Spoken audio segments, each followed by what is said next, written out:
उर्दू अदब की बात हो और राजिंदर सिंह बेदी के नाम के जिक्र के बिना ख़त्म हो जाए, ऐसा मुमकिन नहीं।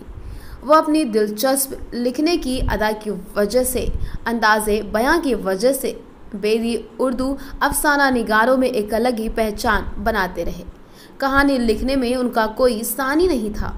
अपने फिल्म की लिखने की कला, उसकी मसरूफियत के चलते हालांकि अपना ज़्यादा वक्त अदब के लिए नहीं दे सके, लेकिन उन्होंने जितना भी लिखा शानदार है। बेदी की कहानियाँ, उनके स्ट्रगल, उनकी उम्मीदें, अंदर बाहर की भावनाएं मिलती हैं। सही अल्फाज को चुनना, थोड़े में बहुत कुछ कह जाना बेदी की खासियत थी। उनकी कोई भी कहानी उठाकर देख लीजिए, उसमें अक्ल और जज्बात दोनों का बेहतर तालमेल दिखाई देता है।